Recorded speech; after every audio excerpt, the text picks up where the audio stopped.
Hi, my name is Bradley Hughes, and I'm a doctoral candidate at the University of Oregon. In this talk, I'm going to tell you about the research I conducted as a Love Consortium Fellow, working with both my advisor at the UO, Sanjay Srivastava, and my Love Consortium advisor, Paul Eastwick.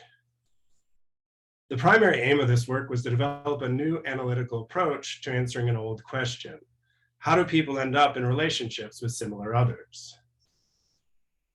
Heterosexual couples are similar in personality, social class, and attitudes, and this is true across cultures, and similarity between partners is associated with relationship quality and satisfaction. Previous work has examined three potential causes of this similarity: convergence, attrition, and initial similarity. Evidence from longitudinal work has not found support for either convergence or attrition. This has led to a consensus that the cause of similarity in romantic couples is initial similarity.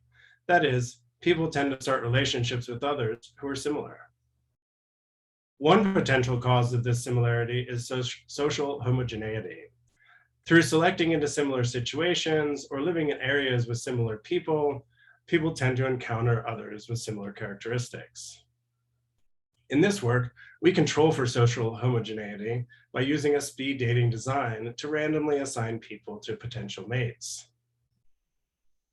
In addition to controlling for social homogeneity, the speed dating approach can also help differentiate between the similarity attraction hypothesis and the matings markets hypothesis.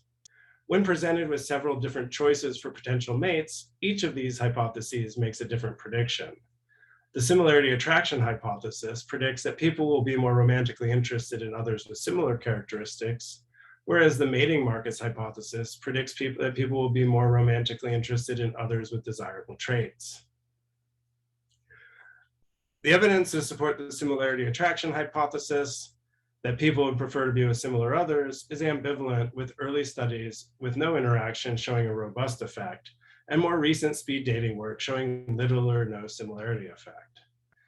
The mating markets hypothesis that people desire others with positive attributes, but can only attract and retain a partner who is of similar desirability, receives support from both simulation studies and real-world couples that suggest people assort according to mate value, but due to market forces rather than choosing similar others.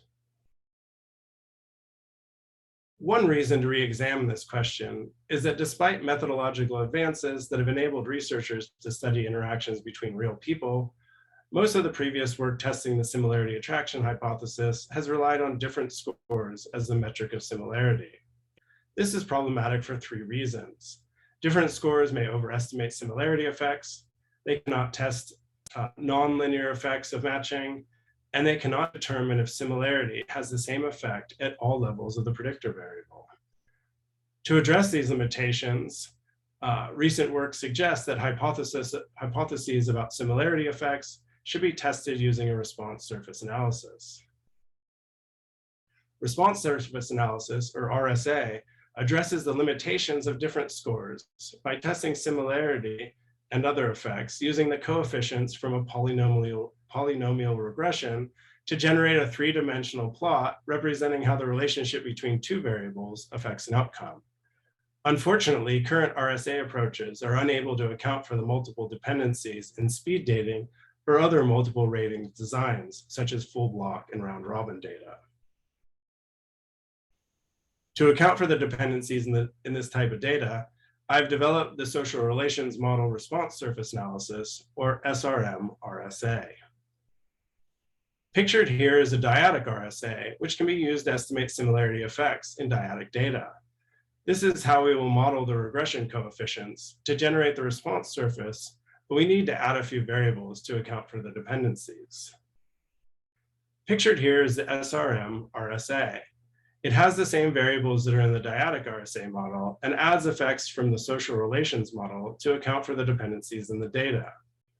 We add perceiver effects to account for the multiple ratings made by each perceiver, target effects to account for the multiple ratings made of each target, and then group effects to account for the multiple speed dating groups. We can use this model to test for similarity and main effects by using different path coefficients. The test of the main effects is the partner effects of each member of the dyad, pictured here in red. And then we test similarity effects by using these coefficients for women to generate a response surface, and then these coefficients to generate a response surface for men. You may be asking yourself, great, but can this model detect the effects of interest? I asked myself the same thing. So I looked at how perceptions of a partner's physical attractiveness influence romantic interest with the SRM RSA, and found something not so surprising. Women, regardless of their own physical attractiveness, were more romantically interested in physically attractive men, and we see the same holds true for men. To orient you to these figures, the women's and men's predictor variables are displayed on the X and Y axes. And in the figure on the left, the women's romantic interest is plotted as the outcome on the Z axis, and on the right, the men's. The main effects are presented as the unstandardized path coefficients above each figure. The test of the similarity involves 3 parameters of the surface, and not to spoil the suspense, but there's little support for a similarity effect, so I don't present these parameters in the figures. To double check this, I also looked at how hotness impacted romantic interest, and much like physical attractiveness, both for women and for men, people preferred others who they perceived as hot.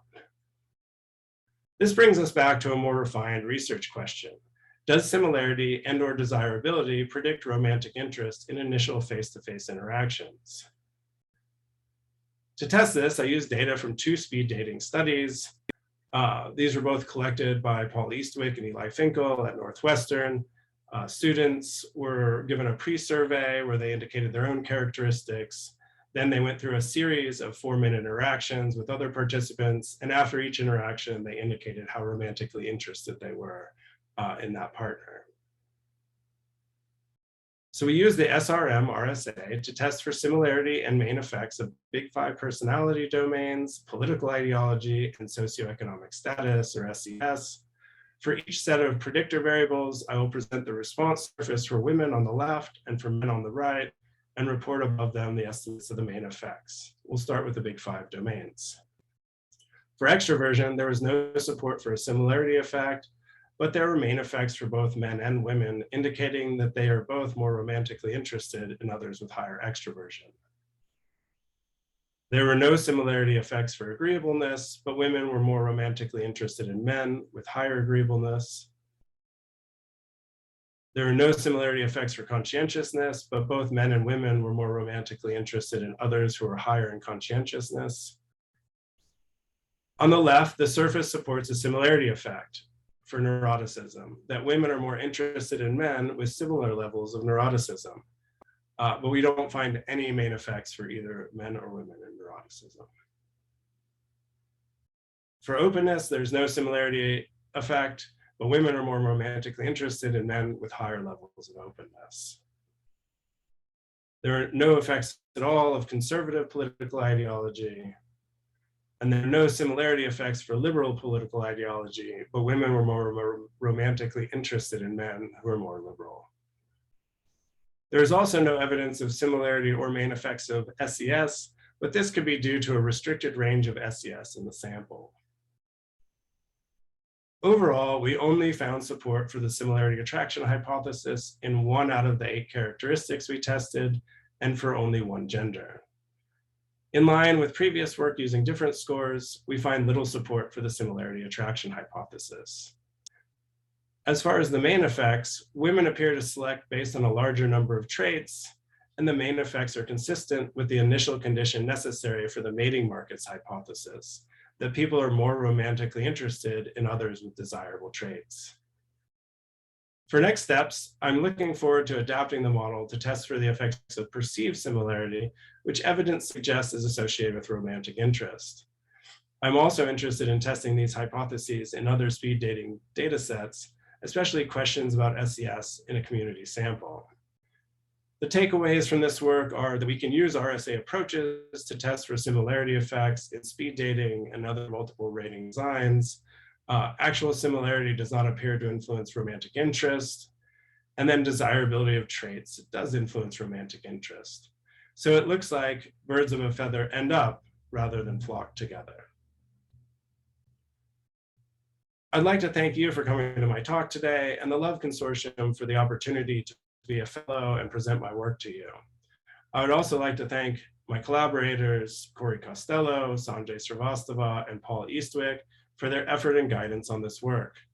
Finally, I would like to thank Eli Finkel and Paul Eastwick and their former research assistants for collecting the data used in this study.